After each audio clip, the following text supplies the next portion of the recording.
하나님의 말씀 신약성경 빌립보서 2장 1절입니다.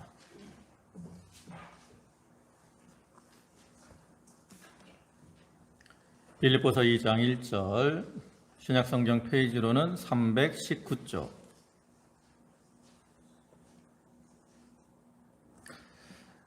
봉독하겠습니다.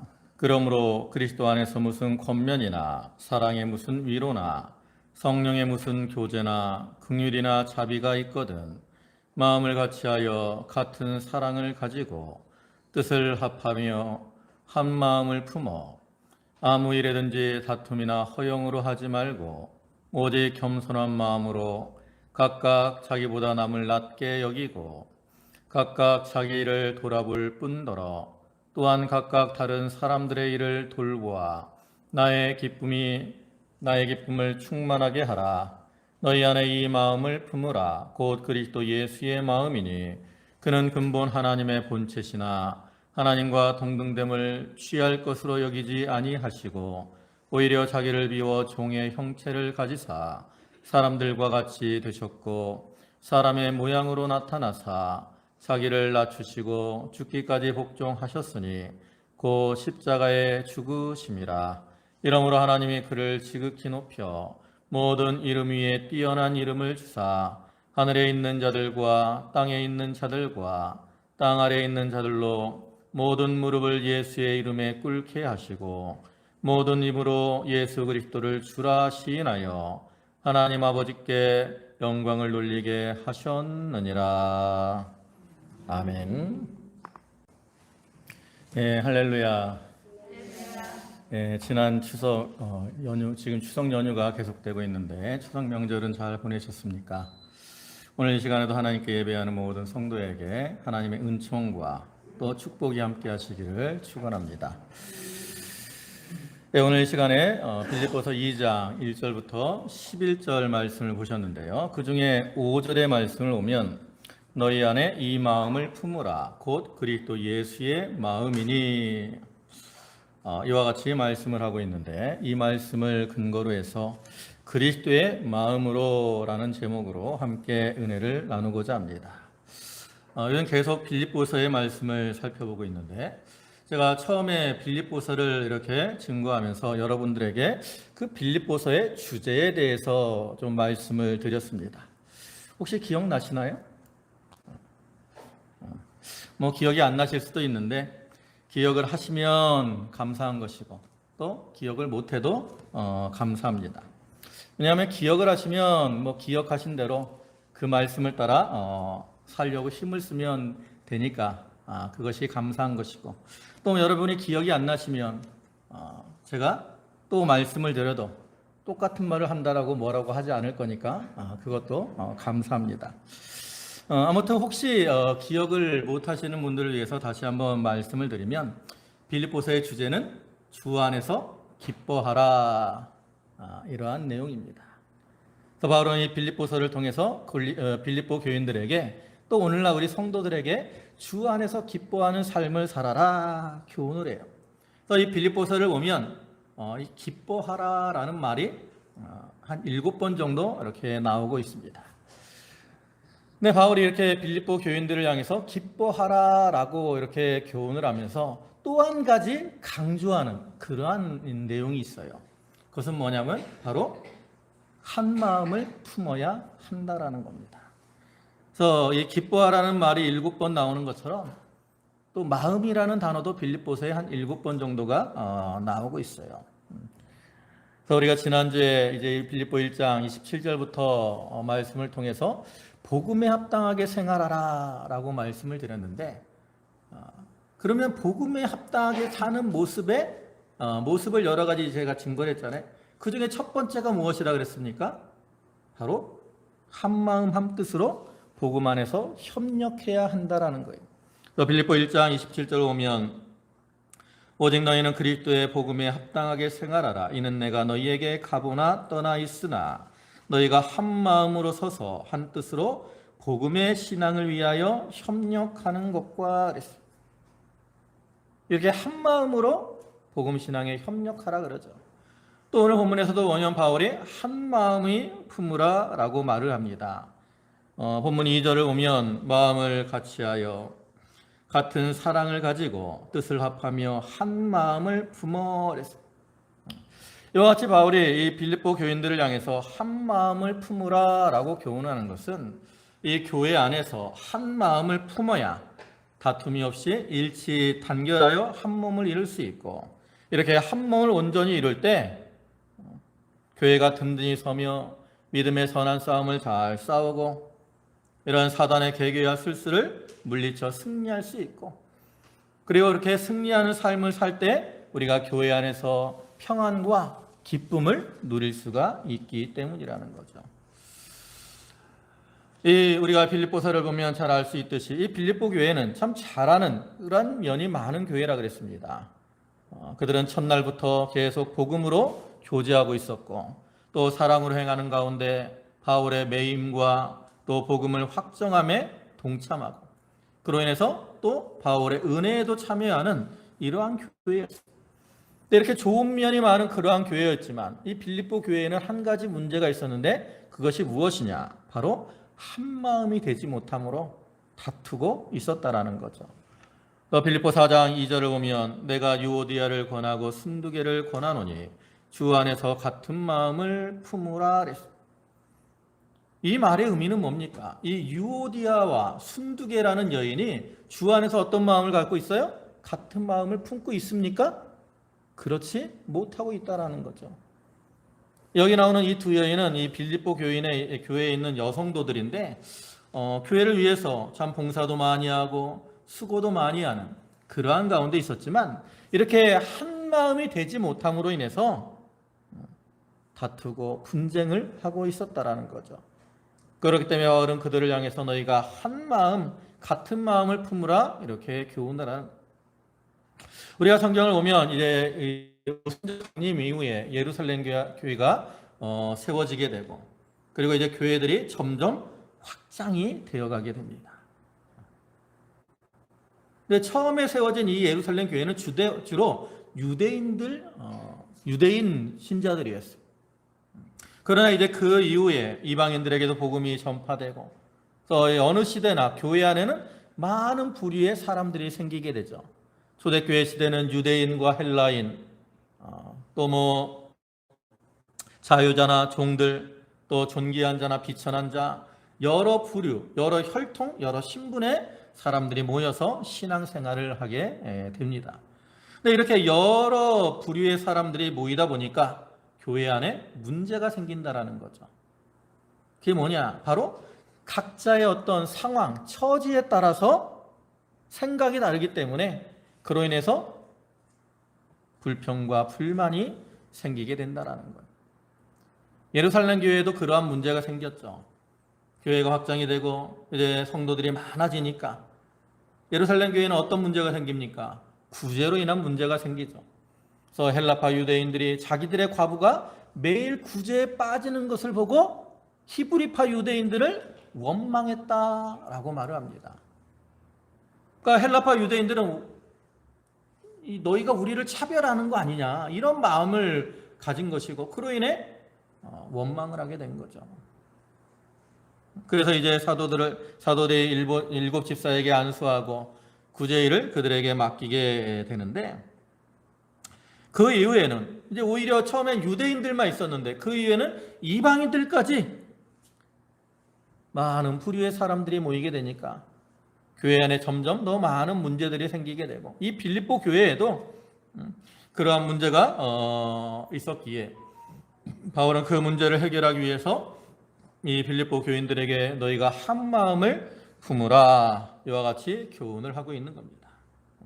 또 이러한 바울의 교훈과 같이 오늘날 우리 성도들도 참 한 마음을 품는 게 중요합니다. 그럼 우리가 이제 교회 안에서나 이렇게 한 마음을 품어야 되는데, 우리가 품어야 될 마음이 어떤 거예요? 바로 오늘 본문 5절에서 말씀하고 있는 것처럼 그리스도의 마음을 품는 겁니다. 바울이 이처럼 그리스도의 마음을 품으라 라고 하는 것은 우리가 그리스도의 마음을 품을 때 한 마음이 될 수가 있다는 거죠. 만약에 그리스도의 마음이 아닌 다른 사람의 마음을 품는다. 다른 마음을 품는다. 그럼 어떻게 되겠어요? 다 누구의 마음을 품고자 하겠습니까? 다 자기의 마음을 품고자 하겠죠. 저 같으면 김준호의 마음을 품고자 할 것이고, 여기 우리 장로님 같으면 장영찬의 마음을 품으려고 할 거예요. 여러분들도 마찬가지죠. 각자 내 마음을 품으려고 이렇게 할 거라는 거죠. 그렇게 되면 교회 안에 마음이 몇 개가 생기십니까? 여기 모이신 분도 한 30분 넘는데 30개 이상의 마음이 생기겠죠? 뭐 인원이 더 많은 교회는 뭐 몇백 명, 몇만 명 모이는 교회들은 그 몇만 명 되는 마음들이 생기는 거예요. 그럼 그 마음들이 어떻게 되겠습니까? 같은 마음이에요? 여러분, 쌍둥이도 생각이 다르다 그랬어요. 쌍둥이도 세대 차이를 느낀다 그랬다고. 그렇기 때문에 다 마음이 다를 수밖에 없죠. 집에서는 부모의 마음이 달라요. 자녀의 마음이 달라요. 집에서는 부모들이 자녀가 이렇게 하기를 원하지만 자녀들은 그 마음과는 다르게 행동을 한다라는 거죠. 그러면서 자녀들은 왜 부모님들이 내 마음을 몰라줄까? 이렇게 생각들을 하기도 해요. 각자의 마음은 다 다른 겁니다. 그렇기 때문에 우리가 교회 안에서 각자의 마음을 품고 생활하면 그 교회 안에는 다툼과 분쟁이 생길 수밖에 없고 혼란할 수밖에 없다라는 거죠. 그래서 바울은 이 빌립보 교인들과 오늘날 우리 성도들을 향해서 그리스도의 마음을 품으라 이와 같이 교훈을 하는 겁니다. 그럼 이제 여기 그리스도의 마음을 품으라 그랬는데 우리가 품어야 될 그리스도의 마음은 어떤 것일까? 이제 오늘 본문을 통해서 이 그리스도의 마음이 어떤 것인가를 살펴보고 우리 모두가 그리스도의 마음을 품고 한 마음 한 뜻이 되어서 몸된 교회를 온전히 세워 나가도록 해야 되겠습니다. 이 본문을 다시 보시면 5절에 그리스도의 마음을 품으라 그랬는데 그럼 이 그리스도의 마음은 어떤 거예요? 바울이 이 말을 하고 바로 이어서 우리가 품어야 될 그리스도의 마음이 어떠한 것인가를 쭉 교훈을 합니다. 6절부터 보시면 8절까지 그는 근본 하나님의 본체시나 하나님과 동등됨을 취할 것으로 여기지 아니하시고 오히려 자기를 비워 종의 형체를 가지사 사람들과 같이 되셨고 사람의 모양으로 나타나사 자기를 낮추시고 죽기까지 복종하셨으니 곧 십자가에 죽으심이라. 여기서 바울이 우리가 품어야 될 그리스도의 마음이 무엇인가? 이것을 여러 가지로 설명을 합니다. 오늘은 4가지로 살펴보려고 그래요. 뭐 이외에도 우리가 품어야 될 그리스도의 마음은 여러 가지가 더 있을 수 있는데 오늘 본문을 통해서는 크게 4가지로 생각을 해보려고 합니다. 첫째로는 어떤 마음이냐? 즉 낮아지는 마음, 겸손한 그러한 마음입니다. 여기 말씀처럼 예수님은 근본 하나님과 본체십니다. 동등된 분이라는 거죠.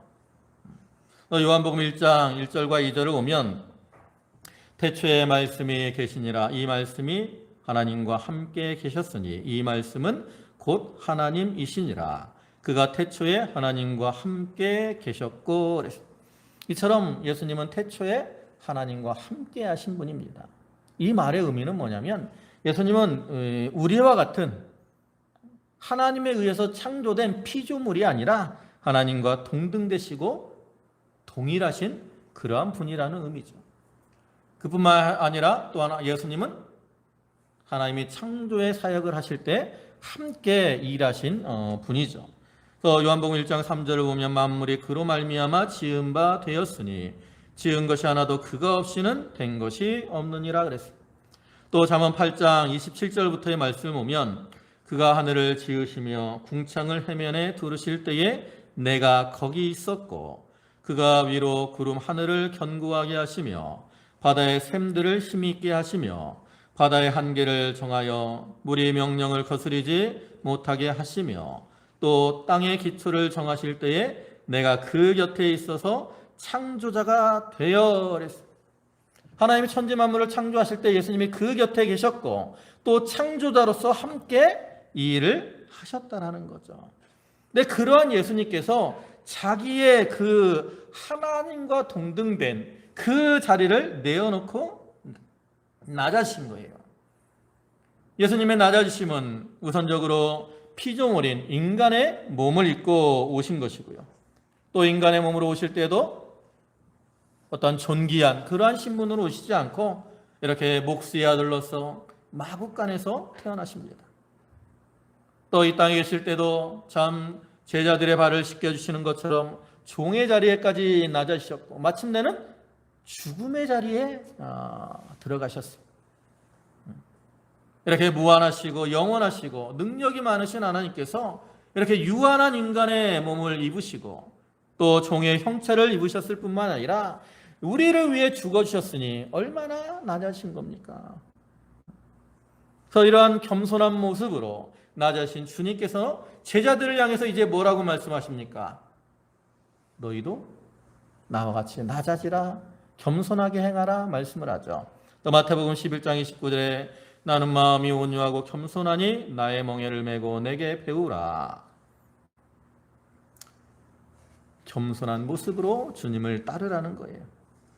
근데 주님이 이렇게 제자들을 향해서 나는 마음이 온유하고 겸손하니 나의 멍에를 메고 내게 배우라 라고 말씀을 하셨는데 제자들은 그러한 교훈을 받은 제자들의 모습은 어땠습니까? 제자들은 주님 앞에서 누가 크냐 하고 서로 싸우고 다투고 있었다라는 거죠. 여러분 그러한 제자들의 모습이 어떻게 여겨지세요? 참 한심하죠. 대부분 사람들이 그러한 제자들의 모습을 한심하게 여깁니다. 그런데 실제로 그럼 나의 모습은 어떠냐? 그런 한심한 제자들의 모습과 조금도 다를 바가 없다라는 거죠. 남들은 모르지만 내 자신은 나를 잘 아는데 내 자신 속에는 어떤 마음이 있어요? 높아지려고 하는 그러한 마음들이 가득 차 있다라는 거죠. 특별히 자기가 좀 재물이 많거나 또 자기가 하는 일이 잘 되면 교만해져 가지고 교회 안에서 다른 사람들을 무시하고 이렇게 나가는 모습들을 볼 수 있는데 여러분 우리 성도들은 다 주님께서 어떠한 자로 부르셨냐면 존귀하게 부르신 겁니다. 존귀하게. 주님이 우리를 존귀하다 하고 부르셨는데 내가 감히 다른 사람들을 무시하고 멸시하는 거 그거는 하나님 앞에 합당하지가 않다라는 거죠. 그래서 우리는 주님이 이렇게 당신의 그 누릴 권리를 이렇게 내려놓고 낮아신 것처럼 우리도 자기를 낮추고 겸손한 모습으로 행해야 되는 겁니다. 근데 두 번째로 예수님의 마음은 어떤 마음이냐면 자기를 비우신 마음입니다. 여기 자기를 비웠다 그랬는데 이 말은 예수님이 자기의 신성을 버리셨다라는 그러한 의미는 아니에요. 예수님이 인간의 몸을 입고 오셨지만 여전히 그 안에는 하나님의 신성이 함께 하시죠. 예수님은 인성과 신성을 모두 취하신 분이다라고 신학적으로 말을 합니다. 그럼 여기서 예수님이 자기를 비우셨다라는 것은 무슨 의미냐? 이것은 자기 이 땅에 오셔서 행하시는 모든 일들을 족하게 여기셨다나요? 족하게 만족하셨다나요? 예수님이 이 땅에 오셔서 많은 고난과 핍박을 당하고 어려움을 많이 겪었지만 주님은 그것을 족하게 여기셨어요. 그렇게 족하실 수 있었던 이유가 뭐예요? 마음을 비우셨다라는 거죠. 여러분 세상 사람들은 어떤 모습으로 살아갑니까? 무엇인가를 채우려고 하며 살아가요. 여러분 혹시 자기가 태어날 때 내가 엄마 뱃속에서 나올 때 어떻게 태어났는지를 기억하십니까? 그렇게 머리 좋은 사람이 있으면 얼마나 좋겠어요. 그죠? 근데 대부분 기억은 못해요. 근데 이제 의사나 이렇게 간호사들 뭐 이렇게 아기를 낳을 때 아기들의 모습을 보면 아기들이 손을 어떻게 하고 태어난다 그러죠? 대부분 손을 꽉 쥐고 태어난다 그래요. 왜 손을 이렇게 꽉 쥐고 태어날 것 같아요? 이 세상에 태어나서 내가 이것을 무엇인가를 꽉 잡아야지 하는 그러한 마음으로 주먹을 쥐고 태어난다고 합니다. 근데 이렇게 우리가 무엇을 채우고 움켜쥐려고 하는 마음은 결국 무엇으로 변하게 되느냐? 욕심으로 변하는 경우가 많고 그로 인해서 죄악의 길을 걸어가게 된다라는 거죠. 그래서 우리는 그러한 채우려고 하는 움켜쥐려고 하는 마음을 내려놓고 주님과 같이 마음을 비우고 가난한 심령으로 살아야 돼요. 예수님께서 마태복음 5장 3절에서 뭐라고 합니까? 팔복에 대해서 말씀하면서 첫 번째 하시는 말씀이 뭐예요? 심령이 가난한 자는 복이 있나니 천국이 그들의 것임이라 그랬습니다. 우리가 마음을 비우고 가난한 심령으로 살아갈 때 그 가운데 주님이 함께 하시고 그들의 심령 속에 천국이 이루어지게 되는 거예요. 여러분, 우리의 심령 속에 천국이 이루어지는 삶, 내 심령 속에 천국이 이루어질 때 우리는 그 안에서 기쁨의 삶을 살아갈 수가 있는 거죠. 오늘 본문을 기록한 이 사도 바울은 참 누구보다도 마음을 비우고 산 사람이었어요. 그러니까 예수 그리스도를 이렇게 영접하기 전에는 자기의 이름을 내려고 욕심을 품고 살았습니다. 그러나 예수님을 영접한 이후에는 자기를 비우고 모든 것을 포기하고 주님만을 섬기며 살아갔죠. 또 뒤에 이제 빌립보 4장 11절과 12절을 보면 바울이 이렇게 고백을 합니다. 내가 궁핍함으로 말하는 것이 아니니라. 어떠한 형편이든지 나는 자족하기를 배웠노니 나는 비천에 처할 줄도 알고 풍부에 처할 줄도 알아. 모든 일 곧 배부름과 배고픔과 풍부와 궁핍에도 처할 줄 아는 일체의 비결을 배웠노라 그랬어요. 여러분, 어떠한 형편이든지 나는 자족하기를 배웠다 그랬어요. 이 말이 의미는 뭡니까? 바울이 마음을 온전히 비우고 나갔기 때문에 그는 이렇게 궁핍하든지 풍부하든지 늘 자족하며 살 수가 있었다라는 거죠. 그래서 우리도 이러한 모습처럼 예수님과 같이 자기의 마음을 비우고 또 바울과 같이 어떠한 형편이든지 자족하며 또 기쁨과 감사로 살아가는 자들이 되어야 되겠습니다. 세 번째 예수님의 마음은 어떤 마음이냐면 종으로서 섬기는 마음입니다. 여기 본문에서 종의 형체를 입으셨다 그랬어요.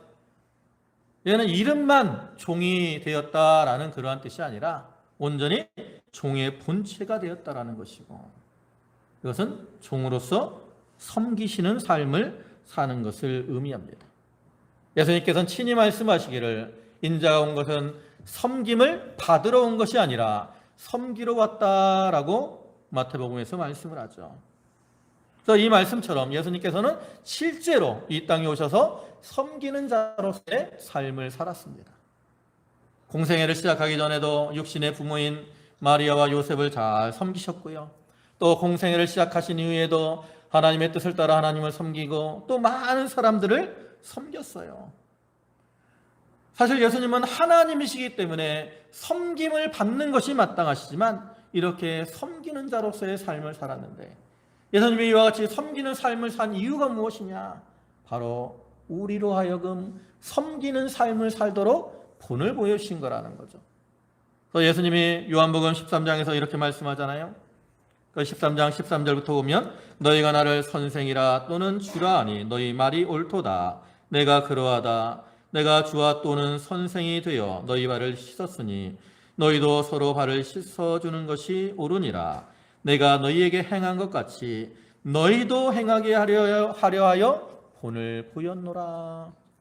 무엇을 위해서 본을 보이셨어요? 너희도 행하게 하려 하여. 여러분, 예수님이 이 말씀을 언제 하신 겁니까? 최후의 만찬에 한 거잖아요. 최후의 만찬의 자리에서. 원래 유대인들은 종들이, 손님이 오거나 그러면 종들이 식사 시간에 주인의 발이나 손님들의 발을 씻어주는 풍습이 있어요. 그래서 유월절을 앞두고 제자들과 예수님이 만찬하시면 제자들 중에 예수님의 발을 씻겨주는 사람이 있어야 산다라는 거죠. 근데 제자들은 그때 뭐 하고 있었어요? 아까도 얘기했지만 누가 크냐 하고 싸우고 다투고 있었다라는 거죠. 발을 씻어주, 크냐고 싸우고 있는데 발을 씻어주면 어떤 자가 되는 거예요? 작은 자가 되고 낮아지는 자가 되는 거잖아요. 그러니까 그들은 서로의 발을 씻겨주지 않았을 뿐만 아니라 선생이시고 주가 되시는 예수님의 발도 씻겨주지 않고 있었다라는 거죠. 그러한 상황에서 예수님께서는 제자들의 발을 씻겨주시면서 내가 너희에게 본을 보인 것처럼 너희들도 나와 같이 낮아지며 섬기는 삶을 살아야 된다 라고 교훈하는 거예요. 아까도 얘기했지만 오늘날 많은 교회 안에 많은 사람들이 모여서 신앙생활을 하고 또 하나님께서 많은 직분자들을 통해서 이 교회를 세워 나가십니다. 그런데 우리가 가끔 보면 교회 안에서 이러한 직분으로 인해서 시험에 드는 사람들이 나온다라는 것. 장로를 세우거나 권사를 세우거나 하면 시험에 드는 일들이 생겨요. 왜 생겨요? 왜 나는 안 세워주느냐? 이렇게 말을 하죠. 근데 그러한 자들의 마음을 좀 더 근본적으로 보면 어떤 마음을 가지고 있느냐? 그들은 섬기려고 하는 것보다 섬김을 받으려고 하는 마음으로 신앙생활을 한다라는 거죠. 그래서 어떤 직분을 받아서 대접을 받아야 되는데 나는 안 세워지니까 그로 인해서 불평이 생기고 시험에 드는, 또 봉사를 하다가도 섬기는 마음이 아니라 섬김을 받으려는 마음으로 봉사를 하게 되면 봉사의 일이 힘이 들고 또 남들이 자기를 인정해 주지 않으면 그로 인해 시험에 들기도 하는 거예요. 그러나 우리가 분명히 알아야 될 것은 교회의 머리 되시는 주님께서 종의 형체를 입고 섬기셨다라는 거죠. 그래서 우리들도 그러한 주님을 본받아서 종의 자리에서 섬기는 이러한 모습으로 살아가야 되는 겁니다. 그런데 네 번째 주님의 마음은 어떤 마음입니까? 순종의 마음입니다. 예수님께서 이 땅에 오실 때도 하나님의 뜻에 순종해서 오셨고 이 땅에 오셔서도 자기의 뜻대로 행하지 아니하고 하나님의 뜻에 순종해 살아가셨습니다. 순종하는 삶을 사셨습니다. 오늘 본문에서는 예수님의 순종에 대해서 무엇이라고 말씀을 합니까? 거기 8절 하반절을 보면 죽기까지 복종하셨으니 곧 십자가에 죽으심이라. 이와 같이 예수님은 죽기까지 복종하시고 순종하셨다라는 거죠. 이러한 주님의 순종, 이것은 하나님의 뜻을 이루기 위한 사역의 절정이며 낮아짐의 극치를 보여주는 겁니다. 예수님은 죄가 없으신 분이시기 때문에 죽음과는 전혀 관계가 없으신 그러한 분이시죠. 그러한 예수님께서 죽으심은 우리의 죄를 사하시려는 하나님의 뜻을 이루시기 위해서 자기의 생명을 내어놓고 순종하신 거라는 거죠. 그래서 우리가 이러한 주님의 순종의 모습을 본받고 그 순종의 마음을 본받아서 우리도 하나님의 뜻에 순종하되 참 생명을 내어놓고 순종할 수 있는 그러한 자들이 되어야 되는 겁니다. 이와 같이 예수님의 마음, 우리가 이제 네 가지로 살펴봤습니다. 하나는 첫 번째 낮아지신 것이고, 두 번째 마음을 비우신 것이고, 세 번째 종처럼 섬기신 것이고, 네 번째로는 죽도록 충성하신 거라 했습니다.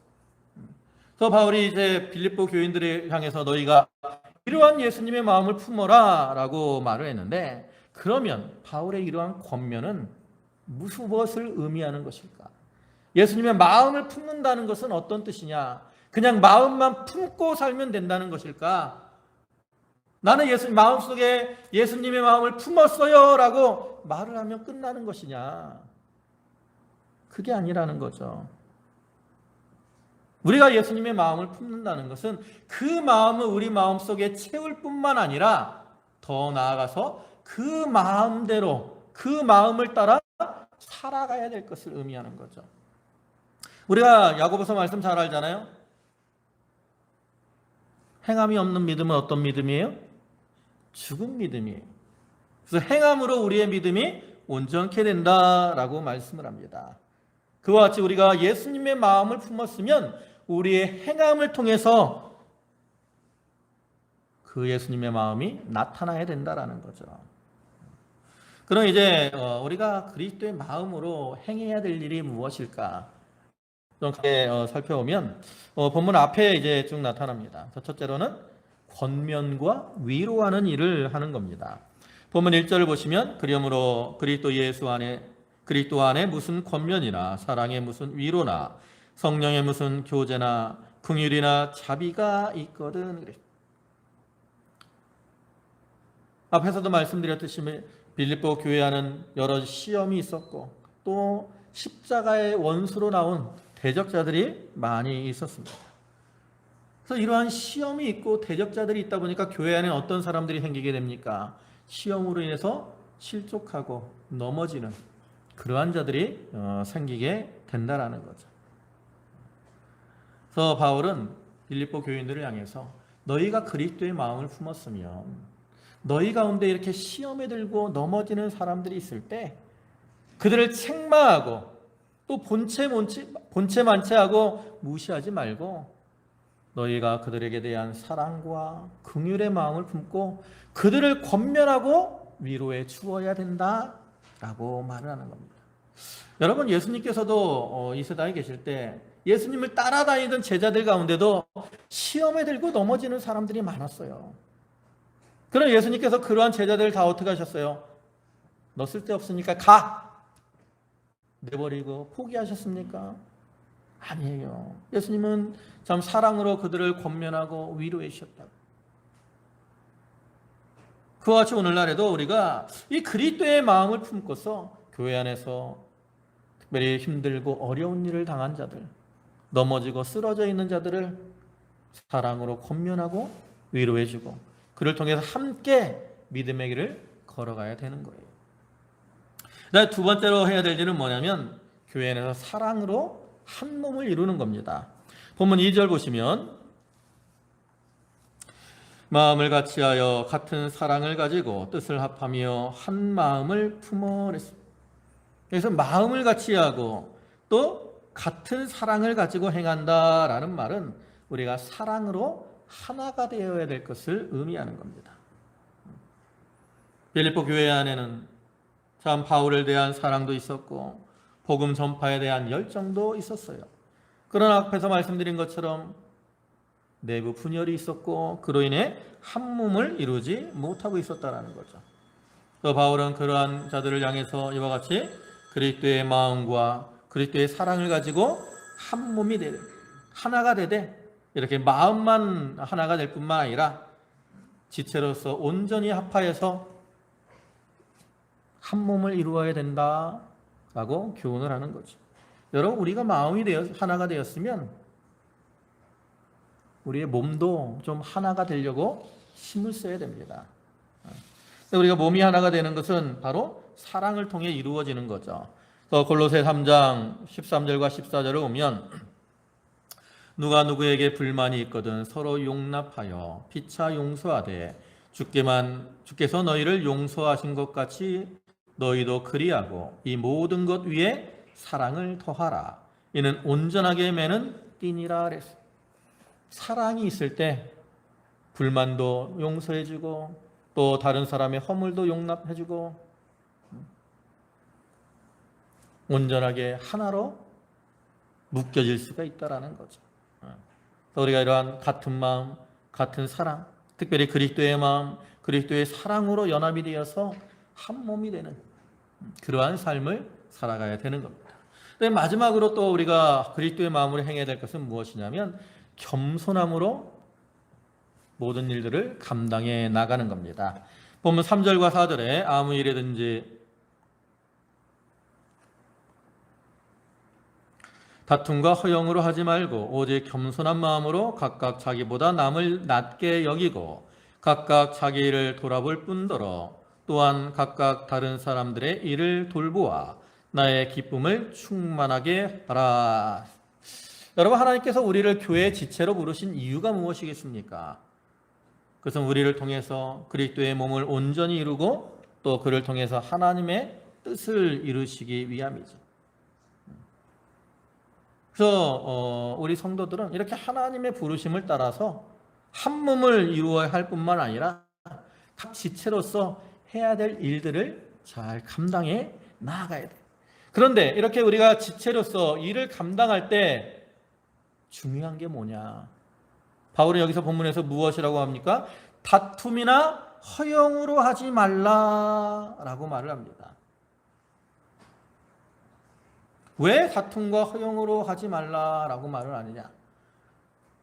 앞에서 말한 이 유오디아나 순두계 이 여성들이 하나님의 일을 하긴 하는데 서로 다툼과 허영으로 일을 했고 그로 인해 이 빌립보 교회에 문제가 생겼던 거예요. 그렇기 때문에 바울은 이렇게 이와 같이 참 다툼과 허영으로 하게 되면 교회 안에 문제가 생기고 그로 인해 하나님의 일이 제대로 이루어질 수 없구나. 이것을 깨닫고 빌립보 교인들을 향해서 또 오늘날 우리 성도들을 향해서 너희가 하나님의 일을 할 때 다툼과 허영으로 하지 말고 겸손한 마음으로 남을 나보다 낮게 여기고 자기의 일을 잘 감당하며 또 서로 협력해서 모든 일을 감당해 나아가라. 이와 같이 교훈을 하고 있는 겁니다. 우리가 하나님의 일을 하는 것도 중요하지만 그 일을 어떻게 하느냐, 이것이 참으로 중요합니다. 우리는 다툼과 허영이 아니라 겸손한 마음으로 다른 사람을 존중해주고 서로 협력해서 하나님의 일을 잘 감당해 나아가야 되는 거예요. 이제 말씀을 마무리하겠습니다. 사랑하는 성도 여러분, 하나님께서 우리를 위해서 당신의 뜻을 이루시기 위해서 그리스도의 몸된 교회의 지체로 우리를 불러주셨습니다. 그래서 우리는 교회 안에서 서로를 위로하고 권면하며 또 사랑으로 한 몸을 이루고 겸손함으로 사명을 잘 감당함으로 하나님의 뜻을 이루고 하나님을 기쁘시게 해드리는 그러한 자들이 되어야 됩니다. 근데 그러기 위해서는 우리가 그리스도의 마음을 품어야 돼. 그래서 그리스도의 마음은 겸손하여 자기를 낮추는 것이고 자기를 비우고 자족하는 것이고 종으로서 섬기는 것이고 죽기까지 순종하는 것이라고 말씀을 드렸습니다. 예수님이 이러한 마음으로 자기의 사명을 다 감당하실 때 본문 9절에 붙어온 것처럼 이러므로 하나님이 그를 지극히 높여 모든 이름 위에 뛰어난 이름을 주사 하늘에 있는 자들과 땅에 있는 자들과 땅 아래에 있는 자들과 땅 아래에 있는 자들로 모든 무릎을 예수의 이름에 꿇게 하시고 모든 입으로 예수 그리스도를 주라 시인하여 하나님 아버지께 영광을 돌리게 하셨느니라 라고 말씀한 것처럼 하나님께서 그리스도를 존귀하게 해주셨다는 거죠. 그래서 우리가 그와 같이 예수 그리스도의 마음을 품고 몸된 교회를 위해서 헌신하고 나갈 때 전국에서 존귀와 영광을 누리게 될 것입니다. 이러한 은혜와 축복이 이 자리에 계신 모든 성도들에게 함께 하시기를 주님의 이름으로 축원합니다. 아멘. 기도하시겠습니다. 전능하시고 자비와 사랑과 긍휼이 풍성하신 주님 감사합니다. 저희를 그리스도의 몸된 교회의 지체로 부르시고 우리를 통해서 하나님의 뜻을 이루기를 원하시는 주님, 저희가 참 그리스도 안에서 서로 위로하고 권면하게 하시고 사랑으로 한 몸을 이루게 하시고 겸손으로 서로 협력하며 각자의 사명들을 다 감당해 나가는 그러한 자들이 되게 하여 주옵소서. 그러기 위해서 우리가 무엇보다 그리스도의 마음을 품어야 된다 했습니다. 저희가 그리스도의 마음을 품고 참 겸손하며 마음을 비우며 또 종과 같이 섬기며 죽기까지 순종하는 삶을 살게 하시고 그리스도께서 낮아지심을 통해서 존귀하게 된 것처럼 저희들도 천국에서 존귀와 영광을 누리는 성도들이 되게 하여 주시옵소서. 아버지 하나님, 오늘도 귀한 주의를 허락하시고 저희를 불러주심에 감사를 드립니다. 저희 성도들 감사함으로 주님께 예물을 드렸사오니 바치는 손길과 심령을 기억하여 주시고 한량없는 은혜와 은총으로 저들에게 충만케 채워주시옵소서. 예수님의 이름으로 감사하며 기도 올리옵나이다. 아멘.